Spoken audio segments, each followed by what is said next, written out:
Good morning my dear brothers and sisters in Christ. యేసుక్రీస్తు వారి శ్రేష్టమైన పూజింపదగిన ఉన్నతమైన నామం పేరిట మీ అందరికీ శుభాలు తెలియజేస్తూ, ప్రభు ఈ రోజంతా మీ జీవితంలో గొప్ప కార్యాలు జరిగించాలని మీకోసం పట్టుదలగా ప్రార్థన చేస్తున్నాను. తమ దేవుని ఎరుగువారు బలము కలిగి గొప్ప కార్యాలు చేస్తారని బైబిల్ సెలవిస్తూ ఉంది. పరిశుద్ధ గ్రంథం అనేది దేవుని మాట. కొంతమంది తెలియక బైబిల్లో అక్కడక్కడ దేవుని మాటలు ఉన్నాయి అని అనుకుంటారు. కానీ వాస్తవం ఏంటి అంటే, బైబిల్లో అక్కడక్కడ దేవుని మాటలు ఉండడం కాదు, అసలు బైబిల్ అంటేనే దేవుని మాట. Every word and every letter inspired by Holy Spirit God. పరిశుద్ధాత్మ దేవునికి ప్రేరేపితం. పరిశుద్ధ గ్రంథంలో రాయబడిన వాగ్దానాలు కావచ్చు, మాటలు మనందరికీ గొప్ప ఆదరణ, ధైర్యాన్ని, భవిష్యత్తును గురించిన భరోసాను ఇస్తూ ఉన్నాయి. రాబో కాలంలో నిరీక్షణ కలుగునట్లుగా దేవుని ఉద్దేశాలు మన పట్ల ఉన్నాయని ఇర్మియా గ్రంథంలో మనం చదువుతాం కదా. దేవుడు నీ పట్ల ఎల్లప్పుడూ ఉన్నతమైన ఉద్దేశాలు కలిగి ఉన్నారు. అయితే నీవు సంసిద్ధత కలిగి ఉంటే, ప్రభువుకి నీ జీవితాన్ని అప్పగించగలిగితే, దేవుడు నీ ద్వారా తన ప్రణాళికలు ఈ భూమి మీద నెరవేర్చాలని ఆయన ఇష్టపడుతున్నారు. ఈరోజు వాగ్దానం కోసం మీరందరూ కూడా ప్రార్థనాపూర్వకంగా కనిపెడుతున్నారు కదూ. గ్రంథాలు తెరుద్దాం. బైబిల్ ఉంటే తెరవండి. 18వ కీర్తన 29వ వచనం ఈరోజు చదువుకుందాం. Psalm 18 and verse 29.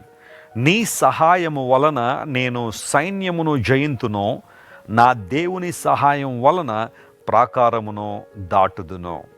ఎంత చక్కని మాట. నీ సహాయం వలన నేను సైన్యాన్ని జయిస్తాను, నీ సహాయం వలన నేను ప్రాకారాన్ని దాటుదును. దేవుని సహాయం అంత గొప్పది. మనుషుల సహాయం కోసం ఇంతవరకు ప్రాకులాడేవేమో, అటు ఇటు పరిగెత్తి అలిసిపోయావేమో, నిరాశపడ్డావేమో, నిస్పృహలోనికి వెళ్ళిపోయావేమో. కానీ దేవుని సహాయాన్ని కోరుకున్నావా ఎప్పుడైనా? ప్రభువా నీవు మాకు సహాయం చేయ ప్రభు అని ప్రార్థన చేసావా?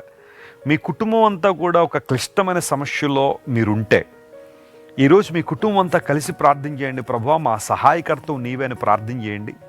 దేవుడు తన సహాయాన్ని మీకు పంపించే దేవుడు. ఆయన ఎలా పంపిస్తారు అనేది దేవుని చిత్తం, ఆయన ఉద్దేశం.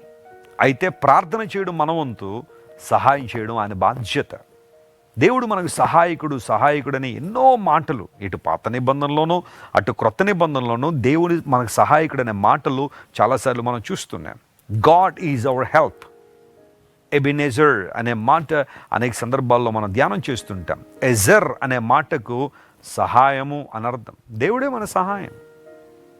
మనుషుల సహాయం కోసం ప్రాకులాడి అలసిపోయావేమో, రాజుల చుట్టూ తిరిగి, అధికారుల చుట్టూ తిరిగి, ఎన్నో నెలల తరబడి చెప్పులరిగేలా తిరిగి ఇబ్బంది పడ్డావేమో.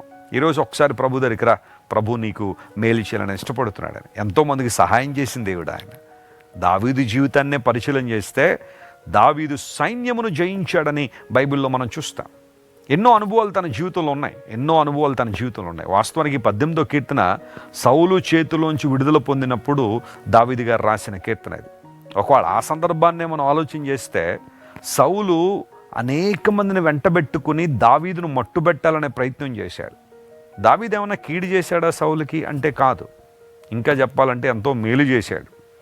గొల్లియాతు చెలరేగిపోతున్నప్పుడు దావీదు లేకపోయినుంటే సౌలు మరియు అతని సైన్యం అంతా కూడా గొల్లియాతుకు మరియు ఫిలిస్తీన్లకు దాసులు అవ్వాల్సిన పరిస్థితి. కానీ దేవుని పక్షంగా నిలబడి, విశ్వాసంతో పోరాడి, జీవంగల దేవుని వైపు నిలబడి దావీదు గొప్ప విజయాన్ని ఇశ్రాయేలు ప్రజలకు అందిస్తే, దావీదును అభినందించాల్సింది పోయి, దావీదును హెచ్చించాల్సింది పోయి, సౌలు దావీదు మీద విషపు చూపు నిలిపాడు. బహుశా నీ జీవితంలో కూడా చాలామంది సౌలు వల్లే విషపు చూపు నిలిపేవారు బయలుదేరారేమో.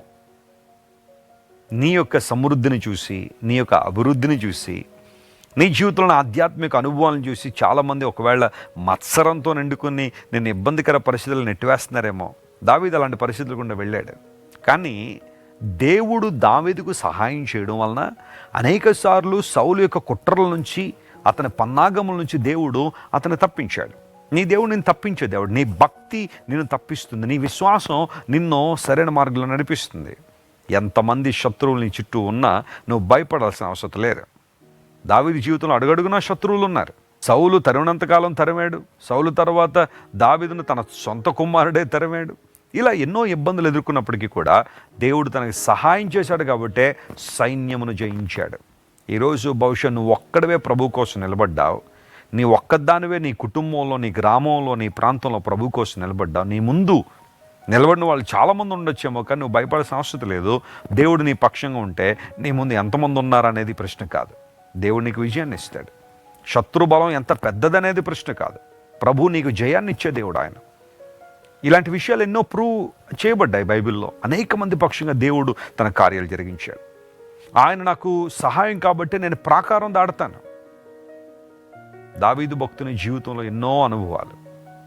బైబిల్లోనికి ఇంకా మనం తొంగి చూస్తే ఇశ్రాయేలు ప్రజలు కనాను దేశంలో ప్రవేశించడానికి వారు దాదాపుగా 40 సంవత్సరాలు ప్రయాణం చేసుకుని వచ్చేసిన తర్వాత, యోర్దాన్ నదిని దాటిన తర్వాత మొట్టమొదటిగా వారు ఎదుర్కొన్న ప్రాంతం ఎరికో. ప్రాకారం కలిగిన పట్టణం అది. ఎరికోని ప్రపంచ పురాతన పట్టణాల్లో ఒకటిగా పరిగణిస్తారు. అంత మాత్రం కాకుండా ప్రాకారం కలిగిన పట్టణం అది. చాలా ఎత్తైన ప్రాకారం ఉంది. దేవుడు ఆ ప్రాకారాన్ని వారి ముందు వంచి ఇశ్రాయేలు ప్రజలకు విజయాన్ని ఇవ్వలేదా? వారు కేవలం స్తుతించడం నేర్చుకున్నారు. ప్రభు వైపు చూడడం ప్రారంభించారు. దేవుని సహాయంతో వారు నింపబడ్డారు. అద్భుతాలు వారి జీవితంలో జరిగాయి. ఈరోజు నీ జీవితంలో ప్రాకారం ఉందా? దాటలేకపోతున్నావా? ఎంతో ప్రయాసపడుతున్నావా? నీ శక్తిని, బలాన్ని వినియోగించి ప్రాకారం నుంచి విడుదల పొందాలని ప్రయత్నం చేశావా? ఈరోజు దేవుడు నీతో మాట్లాడుతున్నాడు. ఆయన సహాయాన్ని కోరుకో. దేవుడు నీకు సహాయంగా ఉంటే ఎట్టి ప్రాకారాన్ని అయినా నువ్వు జయించగలవు. ఆమేన్. Praise the Lord. అది ఏదైనా కావచ్చు. ఆ ప్రాకారం ఒకవేళ నీ జీవితంలో ఏదో రూపంలో నీ ముందు ఉండొచ్చు, కానీ దేవుడు ఆ ప్రాకారాన్ని వంచి నీకు మార్గాన్ని వేయగలిగిన సామర్థ్యం కలిగిన వాడు. నమ్ముతావా? ఈ వాగ్దానాన్ని క్లెయిమ్ చేసి ప్రభువుని స్తుతించండి. బలమైన కార్యాలు మీ జీవితంలో జరుగుతాయి. చిన్న ప్రార్థన. ప్రేమగల తండ్రి, ఇంతవరకు మీరు మాతో మాట్లాడిన ప్రతి మాటను బట్టి నీకు వందనాలు. నీ సహాయం వల్ల మేము సైన్యాన్ని జయిస్తామని, నీ సహాయం వల్ల ప్రాకారం దాడతామని ప్రభువా నువ్వు సెలవిచ్చావు. అందును బట్టి నీకు వందనాలు. దావీదు జీవితంలో ఎన్నో అనుభవాలు మేము చూసాం. మా వ్యక్తిగత జీవితంలో ఇంతవరకు ఎన్నో మెళ్ళు నువ్వు చేశావు. ఈరోజు మా ప్రియులు ఎంతమంది అయితే ప్రాకారం ఎదుట నిలబడి ఉన్నారో, ఇంత గొప్ప ప్రాకారం, ఇంత గొప్ప సమస్య అని ప్రభువా వారందరూ విస్మయంతో నింపబడి ఆందోళనతో నింపబడి ఉన్నారో, ఆ ప్రాకారాన్ని ప్రభువా కూలగొట్టగలిగే శక్తి సామర్థ్యాలు నీకున్నాయి. బలమైన కార్యాల పక్షాన్ని జరిగించండి. ఎట్టి సమస్యతో మా ప్రియులు బాధపడుతున్నారో ఆ సమస్య నుండి విడుదల చేయమని కోరుతున్నాం. ఏ ఇబ్బందుల చేత మా ప్రియులు సతమతమవుతున్నారో గొప్ప నెమ్మది, విడుదల వారికి దయచేయండి. ఈ రోజంతట్లో కావలసిన విజయాన్ని వారికి దయచేయమని కోరుకుంటూ మా ప్రభువును రక్షకుడైన యేసుక్రీస్తు నామం పేరిట అడిగి వేడుకొనిచున్నాం తండ్రి. Amen, amen, amen. God bless you, dear friends. Have a wonderful day. దేవుడు మిమ్మల్ని అందరినీ బలపరిచి తన మహిమ కొరకు వాడుకొనును గాక. ఆమెన్.